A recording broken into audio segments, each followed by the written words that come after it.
amigos, eu quero agradecer ao pastor Luciano pelo honroso convite para que eu pudesse participar dessa conferência Apacentar. Agradeço também ao irmão Clécio, que mediou todos os nossos contatos, e agradeço a você que está acompanhando esse nosso estudo.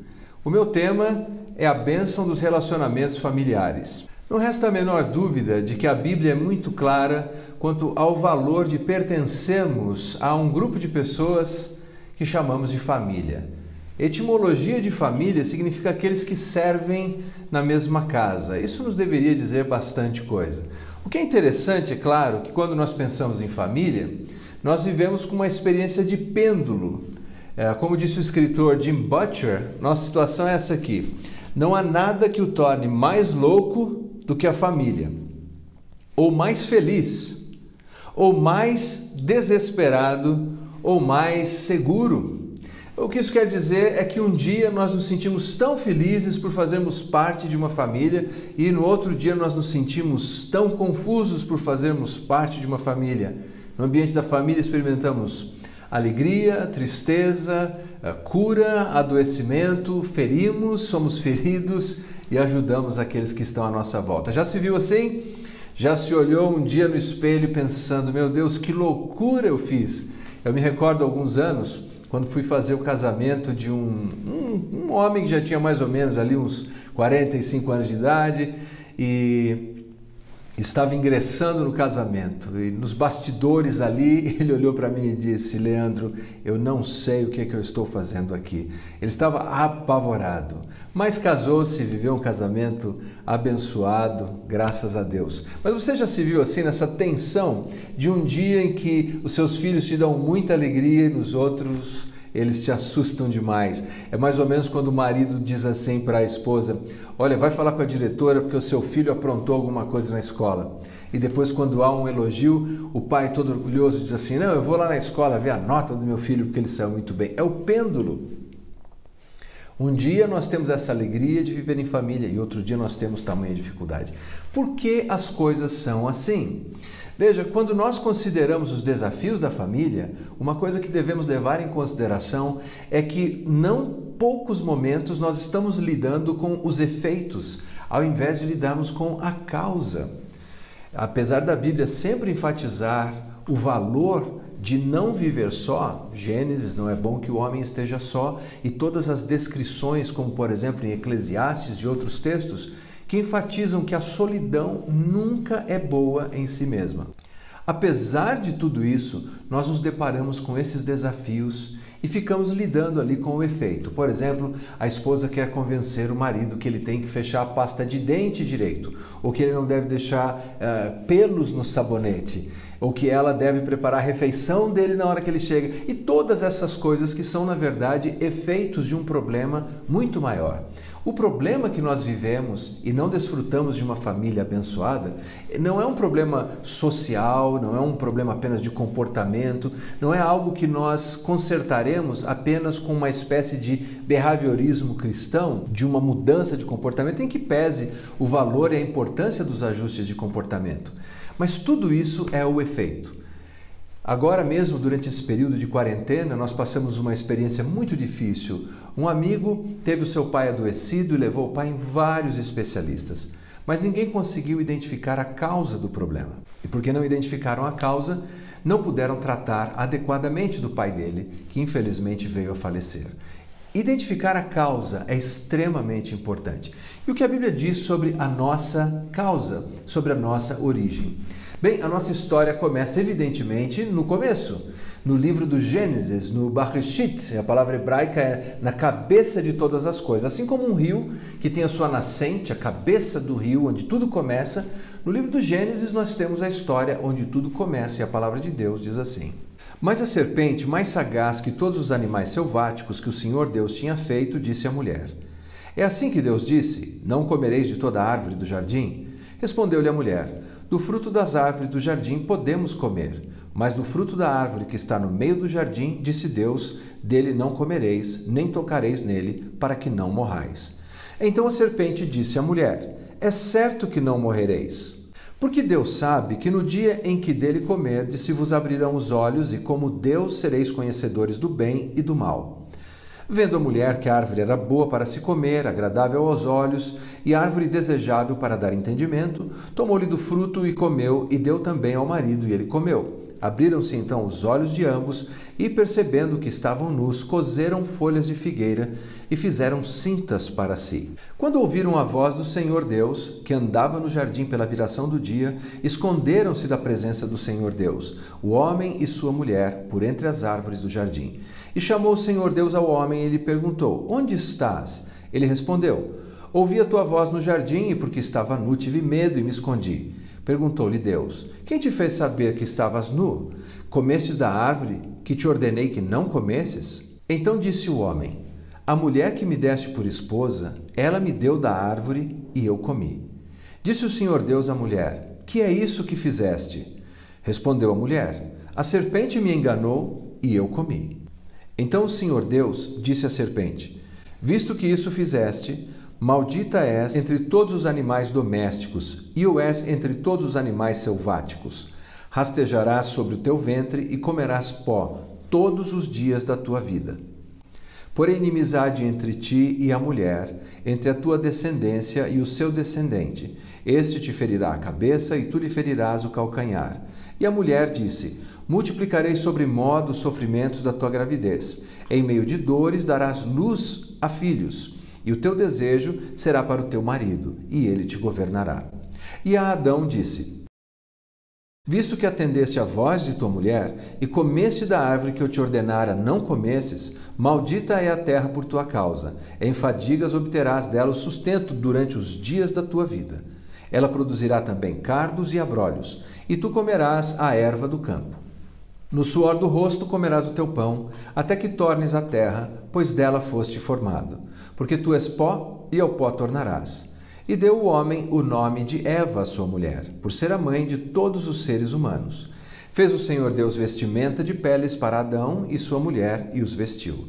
Então disse o Senhor Deus: Eis que o homem se tornou como um de nós, conhecedor do bem e do mal.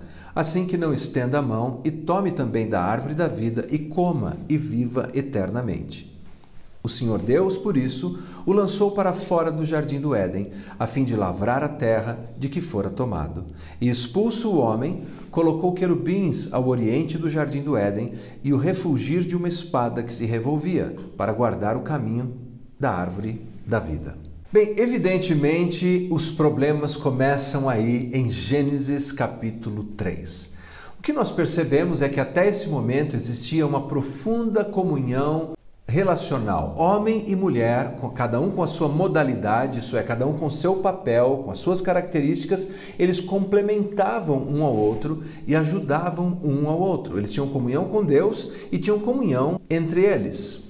Mas depois desse ato de desobediência, e é importante lembrar que comer da árvore do conhecimento do bem e do mal significava que os seres humanos queriam definir por eles próprios o que é mal, o que é bom. Eles não queriam mais que Deus exercesse a sua autoridade e definisse o que é o bem ou o que é o mal. Ou seja, eles queriam que a fonte de autoridade fossem eles próprios. No entanto, o que talvez eles não imaginavam é que esse conhecimento não se daria de modo externo.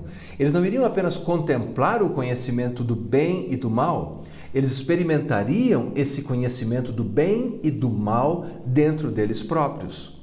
Assim, a natureza humana passa a ser completamente corrompida e, mais do que isso, uma série de consequências surgem ali. E, ao mesmo tempo, essas consequências passam a ser parte de uma grande corrente com vários elos que nos alcançam até o dia de hoje e tornam o nosso relacionamento tão difícil. Bem, algumas pessoas me dizem assim: mas Leandro, o que é que eu tenho a ver com Adão e Eva? Eu não estava lá. Veja, vamos imaginar que Adão e Eva fossem como advogados de uma empresa.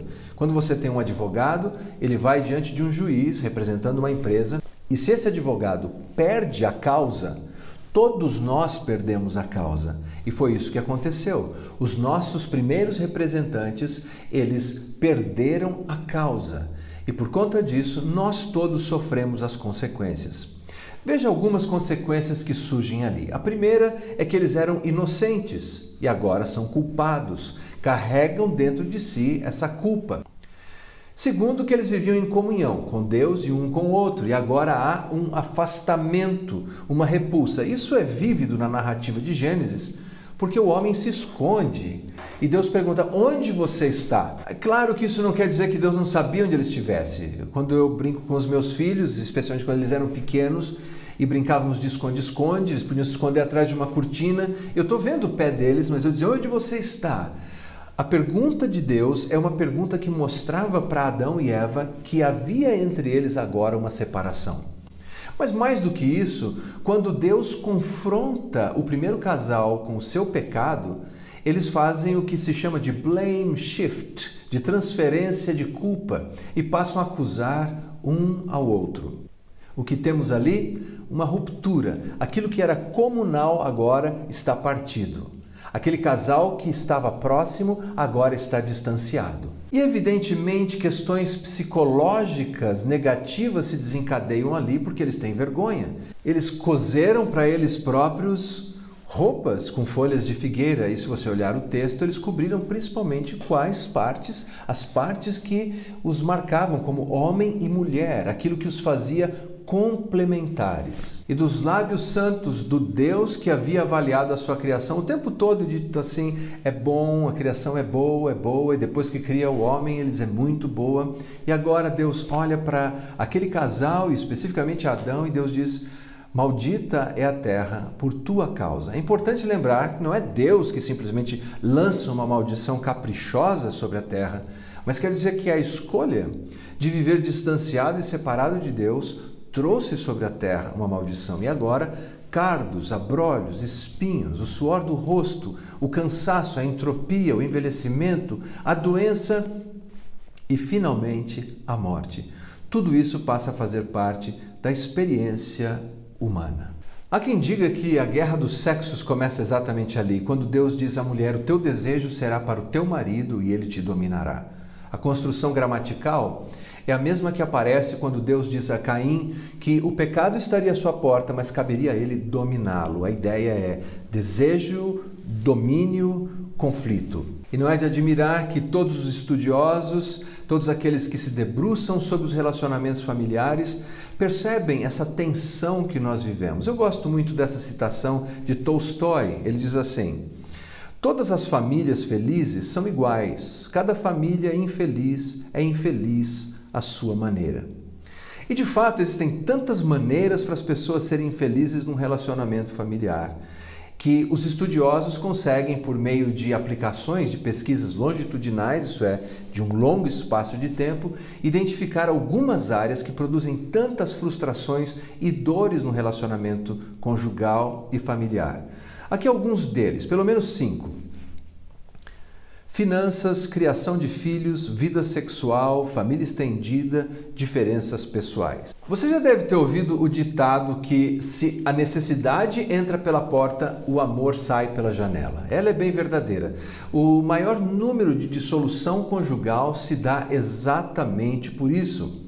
Quando as pessoas não conseguem lidar com as questões financeiras, elas facilmente desembarcam do relacionamento matrimonial. E veja, não é apenas a escassez do dinheiro, não. Embora o dinheiro cause isso, a abundância dele também produz esse problema. Eu me lembro desse casal muito abastado. Eles viajaram para a Europa várias vezes e todas as vezes que viajavam para a Europa, eles acabavam com algum tipo de conflito. E qual era a razão? Escassez? Não, a abundância. O problema da briga que eles enfrentavam era porque o marido acreditava que tinha o direito de gastar mais dinheiro do que a mulher. Afinal de contas, ele era o empreendedor e ela não.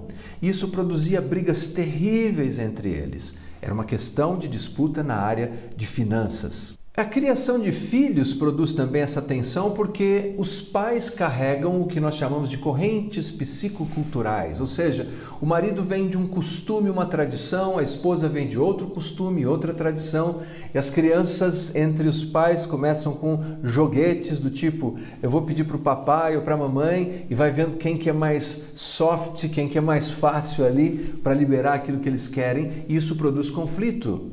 E a razão é porque um acredita que deve haver disciplina física, o outro acredita que não.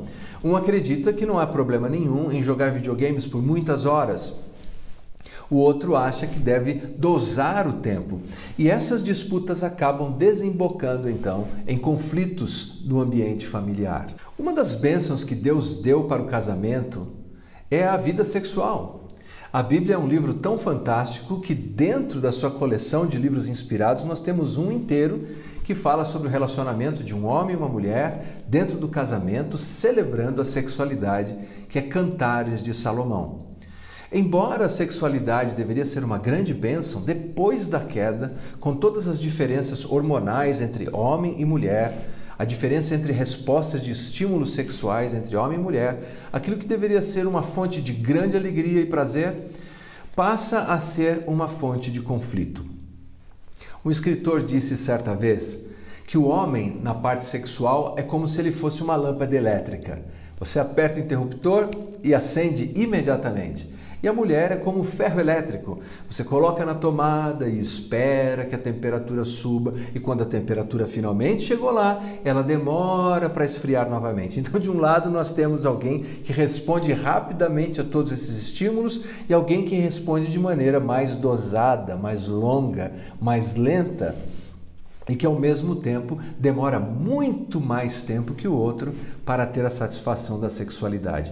Veja o descompasso como facilmente ele pode se instalar numa área que deveria trazer alegria e prazer. Família estendida é uma outra área de conflitos. Isso é quando a sogra, o sogro aparece sem avisar, ou quando aquele cunhado pede um dinheiro emprestado e nunca paga, ou quando há uma disputa sobre heranças no ambiente da família e aquilo se transforma numa situação tão beligerante que eles começam a brigar entre si. As acusações, o seu pai, a sua mãe, e aí o casal se vê no meio de uma verdadeira guerra por conta da família estendida. E finalmente, aquelas diferenças básicas que todas as pessoas têm. Um gosta de montanha, o outro prefere o mar. E por causa dessas diferenças, eles acabam entrando em conflito. Veja quantas áreas nós temos que acabam poluindo aquilo que deveria ser um ambiente agradável de celebração da vida, de celebração do casamento, de celebração da família. E, obviamente, por conta de todas as diferenças que nós temos, nós também nos deparamos com um aprofundamento e a poluição daquilo que, como disse antes, deveria produzir uma complementação e hoje se transforma numa espécie de competição, de disputa, num cabo de guerra no casamento. Dr. Willard Harley, ele fez uma pesquisa muito ampla e chegou à conclusão de que homens e mulheres têm, por assim dizer, necessidades diferentes. O título do seu trabalho, ele produziu extensamente, chama-se His Needs, Her Needs, a necessidade dele, a necessidade dela. E aqui tem uma síntese de como ele define tudo isso. Ele, realização sexual, companheira de recreação, que a mulher lhe seja atraente, ambiente de paz e admiração. Ela, carinho, atenção, honestidade, apoio financeiro e compromisso com a família. Vou passar um clipe agora que ilustra um pouco desse contraste das necessidades e da visão e percepção de homem e mulher. Veja só. It's just, there's all this pressure, you know? And sometimes it feels like it's right up on me. And I can just feel it, like literally feel it in my head. And it's relentless. And I don't know if it's going to stop. I mean, that's the thing that scares me the most, is that I don't know if it's ever going to stop. Yeah. Well, you do have a nail in your head. It is not about the nail. Are you sure? Because, I mean, I'll bet if we got that out of there... Stop trying to fix it. No, I'm not trying to fix it. I'm just pointing out that maybe the nail is causing... You always do this. You always try to fix things when what I really need is for you to just listen. Yeah, see, I don't think that is what you need. I think what you need is to get the nail See, you're out. not even listening now. Okay, fine. I will listen. Fine.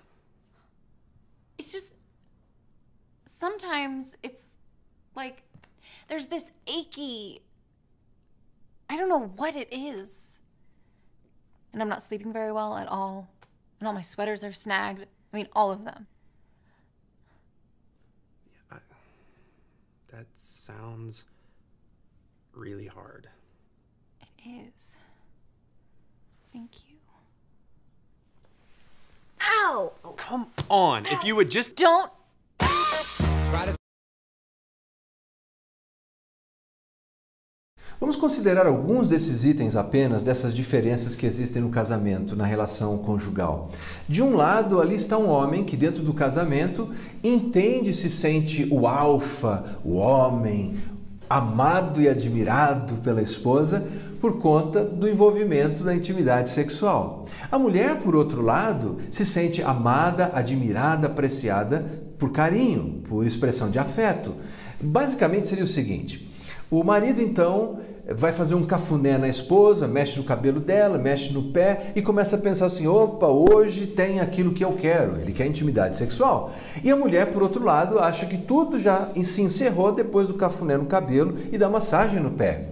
E isso vai produzir uma profunda tensão entre eles. Porque o homem vai se sentir rejeitado ou a mulher vai se sentir usada. Se isso não acontecer exatamente na dose certa, é o que nós acabamos vivenciando. O que dizer ainda de desejar a mulher como companheira de recreação?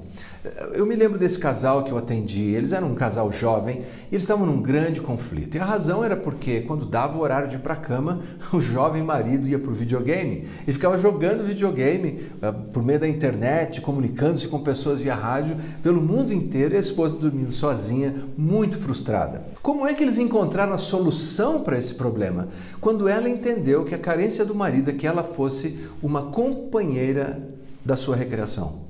Ao invés, então, de criticar tudo aquilo, ela aprendeu a jogar o jogo, mesmo videogame, e passou a jogar com ele. E ambos ficavam até altas horas da noite jogando videogame e assim resolveram a sua dificuldade. Mas veja o outro lado da questão. A mulher precisa de atenção, atenção empática. Ela não quer apenas conselhos, ela quer que o marido ouça com atenção o que ela tem a dizer e ouça de modo empático, interessado naquilo que ela está compartilhando. Mais uma vez, de um lado, um deseja uma companheira de entretenimento recreativo e do outro se deseja atenção, uma conversa profunda e íntima em que o homem possa abrir o seu coração. Lembre-se que todos esses desafios são muito grandes, porque no final do dia a mulher deseja ser amada. Ela precisa ser o objeto do amor do homem. Eu costumo dizer que todo homem deve demonstrar à sua esposa que ele a ama mais do que qualquer outra pessoa. A única pessoa acima da esposa é Jesus. Se colocar o trabalho, a carreira, o ministério, o pai e mãe acima da esposa, está caminhando na direção de uma colisão matrimonial. Por outro lado, o homem tem uma profunda necessidade de admiração. Note que quando Paulo trata do assunto da relação entre homem e mulher, ele diz assim que a mulher deve ser submissa ao marido. E na literatura paulina ele define o que é essa submissão, dizendo que é honrar o marido. A mulher honre o marido. Ao mesmo tempo, diz que o marido deve amar a esposa. Como alguém já disse, essa é a decodificação das diferenças que nós temos. Eu tenho a alegria de ter escrito vários livros e quando eu lanço um livro novo, muitas vezes eu tenho várias pessoas numa fila para pedirem uma dedicatória do livro. Eu tive livros que foram indicados a um prêmio, mas eu te digo que se eu chegar em casa e a minha esposa olhar para o meu livro e falar: Leandro, mas que livrinho chinfrim, todo aquele apreço de fora não me valeu de nada, porque a pessoa que eu mais desejo que me admire é a minha esposa. Então veja essa tensão contínua que nós temos no relacionamento conjugal. E é por isso que precisamos entender que tudo isso são como vários elos numa corrente que começam lá no Gênesis e vêm até nós e vão se tornando cada vez mais complexas. Porque se nós já temos aquelas diferenças básicas de preferências, se nós já temos aquelas situações, pelo menos 5 delas, que disparam vários conflitos, nós precisamos encontrar uma maneira de estabelecer a integridade perdida, ainda que imperfeitamente. Como encontramos uma saída para tudo isso? Eu gostaria de propor que a palavra de Deus, a Bíblia, nos dá pelo menos 5 provisões. Primeira provisão, o senhorio de Cristo. Na carta de Paulo aos Romanos, no capítulo 14, versículos 8 e 9, Paulo diz que Jesus ressuscitou não apenas para ser o Salvador, mas para ser o Senhor. E essa é a chave para que uma família desfrute das bênçãos de Deus. Porque, afinal de contas, eu não posso desejar apenas a bênção se eu não desejar o abençoador. Porque, como membros de uma família, muitas vezes nós pensamos assim: entendi. Então, se a minha esposa tem necessidade A, B, C, D, ou a esposa pensa, se meu marido tem a necessidade A, B, C, basta eu suprir tudo isso e as coisas se resolvem. Ele vai ser um bom menino ou ela vai ser uma boa menina. Mas não é assim. Algumas vezes você faz tudo certo, ou pelo menos boa parte, e a outra pessoa não te responde da mesma maneira.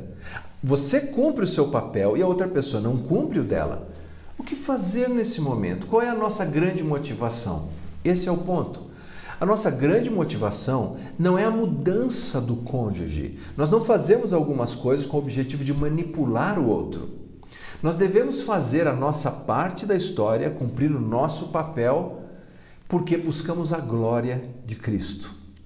Então veja só, se você faz a sua parte como um marido, você cumpre o seu papel ali, e o seu cônjuge, a sua esposa, não responde positivamente fazendo a parte dela, bem, Cristo vai recompensar você. Agora, se a sua esposa ainda responde positivamente, e pessoalmente acredito que todas as vezes que cumprimos a nossa parte, de alguma maneira, o nosso relacionamento melhora. Mas vamos imaginar então que deu tudo certo, a outra parte também está cumprindo o seu papel. Então temos uma bênção dobrada. Teremos a recompensa de Cristo e ainda desfrutamos dos benefícios agora. Mas se não desfrutar dos benefícios agora e continuo fiel a Cristo, porque Ele é o abençoador e porque Ele é o Senhor do meu lar, eu posso ficar tranquilo, porque o Senhor me recompensará. E ao mesmo tempo, o outro que não cumpre a sua parte pode esperar do Senhor a sua disciplina. Segunda provisão que nós temos, a palavra de Cristo. Veja você, muitas pessoas vivem a vida como se estivessem dirigindo sem uma bússola, sem um mapa, sem uma direção. Não é o nosso caso. Nós temos a palavra de Deus. O apóstolo Paulo, quando escreve a sua carta aos Colossenses, ele diz assim: habite em vós ricamente a palavra de Cristo. Colossenses capítulo 3. A palavra de Cristo nos apresenta as expectativas desse Senhor. Como citamos há pouco, o marido amar a esposa como Cristo amou a igreja. Esse amor sacrificial é uma mensagem muito clara. Ou quando Pedro escreve dizendo que o marido deveria tratar a esposa em consideração, como quem carrega, me permita essa analogia, algo que é sensível, algo que é delicado, algo que é tão precioso, aquelas caixas que trazem joias preciosas com uma mensagem: manuseie com cuidado conteúdo frágil. Nós devemos tratar com carinho e amor. São instruções várias, ou como os pais devem disciplinar os filhos, ou os filhos como devem honrar aos seus pais. Tudo isso nós encontramos na palavra de Deus. Nós encontramos isso na generosa revelação de Cristo por meio da Escritura. Então nós não estamos na vida, nem homens, nem mulheres, nem pais, nem filhos, sem rumo. Nós temos as respostas tal qual nos são apresentadas na palavra de Cristo. Mas é verdade que algumas vezes nós podemos nos sentir frustrados, não é? Você sabe o que você deve fazer, mas você não consegue fazer isso. O apóstolo Paulo descreve essa tensão em Romanos capítulo 7, quando ele diz assim: o bem que eu quero fazer eu não faço, o mal que eu não quero quando eu vejo, eu já fiz. Mas no capítulo 8, ele fala do Espírito de Deus em sua vida. E em Efésios, no capítulo 3, no versículo 18, ele descreve exatamente isso. Veja, antes de falar das responsabilidades de pai para com os filhos, filhos para com os pais, marido, esposa, esposa, marido, antes de falar tudo isso, falar dos papéis, Paulo no capítulo 3 fala: enchei-vos do Espírito. Quer dizer, o Espírito Santo prometido por Jesus, quando ele diz assim, o Consolador, a tradução latina diz o Fortes, o Espírito fortalecedor, ele habita em nós e ele nos capacita a fazer aquilo que nós não conseguimos fazer. Quando eu olho o que a palavra de Cristo diz de como eu devo amar como um marido, eu penso, eu não consigo fazer isso. Não está em mim o poder, a força de fazer isso. Ou quando a minha esposa lê e diz assim, honrar o Leandro, e ela pensa, puxa, eu não consigo fazer isso. Mas nós temos o senhorio de Cristo, a palavra de Cristo e o Espírito Santo, o Espírito de Cristo em nós, para nos capacitar. Um amigo me contou que ele voltou de uma viagem com um presente para a esposa, e a filha dele era pequenininha, e disse, papai, eu quero entregar esse presente. Ela pegou o presente na mão e foi subir a escada, o quarto deles era no 2º andar, e não conseguia subir segurando o presente. Ela falou, papai, eu não consigo. Então ele disse, eu vou levar você no meu colo. Pegou a menina no colo, que segurava o presente, e ele levou a menina até a esposa, quando ela entregou o presente para a mãe. Essa é uma ilustração de que muitas vezes nós não conseguimos fazer, mas o Espírito de Cristo nos carrega, por assim dizer, nos capacita a fazermos o que deve ser feito, a amar como devemos amar, a sermos exemplares como devemos ser, a disciplinar, a perdoar e até mesmo reconhecer os nossos erros e pedir perdão. Nós temos essa provisão tão maravilhosa que é Cristo em nós por meio do Espírito Santo. Mais uma provisão, o corpo de Cristo, a igreja. O autor do livro aos Hebreus, no capítulo 10, no versículo 25, ele diz assim que nós não deveríamos deixar de congregar, de nos reunir, e ultimamente nós estamos nos reunindo assim, por meio de plataformas digitais, porque dessa maneira nós estimulamos uns aos outros as boas obras. A palavra estímulo aparece na literatura grega, particularmente em Hipócrates, o médico, como uma febre. Quer dizer, naquele ambiente de comunidade de fé, nós contagiamos uns aos outros com uma febre para fazer aquilo que é bom. E é isso que nós estamos fazendo aqui por meio desse congresso Apacentar, estimulando uns aos outros as boas obras. É nesse ambiente que nós encontramos força, estímulo, encorajamento, exortação para irmos adiante e preservarmos as nossas famílias. Ao longo dos anos, e são 30 anos de ministério pastoral, como conselheiro também, eu tenho notado que muitas pessoas que viram naufragar a sua família fizeram aos poucos, e uma das coisas que fizeram foi se afastar dessa comunhão cristã, desse envolvimento com a Igreja de Cristo, que é uma provisão para a manutenção dos relacionamentos interpessoais e, sobretudo, o relacionamento da família. E, finalmente, em Efésios 4:11, nós temos a provisão que é o ministério de Cristo, ou melhor, os ministros de Cristo. Lá no capítulo 4, nós lemos que Jesus deu os homens como dons para a igreja. Apóstolos, evangelistas, pastores, doutores, mestres. Essas pessoas são aqueles que compõem o que Paulo também chama de o presbitério, o oficialato da igreja. Pessoas que estão aptas a trabalharem para o aperfeiçoamento daqueles que creem, dos santos. E que bênção é saber que quando surgem situações de disputa num casamento ou numa família, e não sabemos que direção devemos tomar, não conseguimos discernir muito bem, nós podemos procurar essa fonte de apoio, essa fonte de encorajamento e de aconselhamento para que possamos lidar com os desafios da vida. Então, rapidamente, revendo a provisão de Deus para que possamos funcionar como família. O senhorio de Cristo, o poder do Espírito, a palavra de Cristo, o corpo de Cristo, os ministros de Cristo. Recentemente eu passei uma temporada nos Estados Unidos com a minha família e nós pegamos uma boa parte do inverno nos Estados Unidos. E da janela de casa, do apartamento onde nós estávamos morando, nós tínhamos a visão de uma árvore. Essa árvore estava completamente sem folhas, aparentemente seca. A impressão que tínhamos é que ela estava morta. Mas sabe, quando chegar a primavera, ela estará novamente cheia de folhas, cheia de flores, porque ela não está morta, ela tem a aparência de morta. A lição é que nós jamais devemos cortar uma árvore durante o tempo do inverno. Toda família é assim. Alguns momentos nós enfrentamos invernos difíceis, mas os votos conjugais que fizemos já não contemplavam isso. Na alegria, na tristeza, na saúde, na doença, na riqueza, na pobreza, até que a morte nos separe? A ideia não é que não importa o que vem ao nosso encontro na vida, nós continuaremos fiéis aos votos que fizemos. Então, se hoje você olhar para a sua família e tiver a impressão de que não vale mais a pena, é melhor jogar a toalha fora, é melhor desistir, passar o machado nessa árvore que nem folhas tem mais, espere. Em breve chegará a primavera e a árvore estará novamente cheia de flores, cheia de folhas, cheia de frutos. Deus abençoe você. Vá em frente. Não desista da sua família. Vamos orar. Pai, muito obrigado pela oportunidade de meditarmos na sua palavra, de meditarmos sobre a principal causa do descompasso nos relacionamentos interpessoais.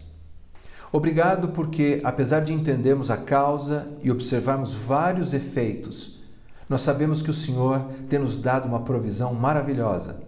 Quando o primeiro casal saiu daquele jardim, eles não saíram sozinhos. O Senhor saiu com eles e o Senhor tem acompanhado a humanidade, oferecido redenção, cuidado, zelo e amor. Ajuda-nos, Senhor, na nossa jornada, é o que eu te peço, em nome de Jesus. Amém. Muito obrigado, Deus abençoe você e nos vemos em breve, se Deus quiser.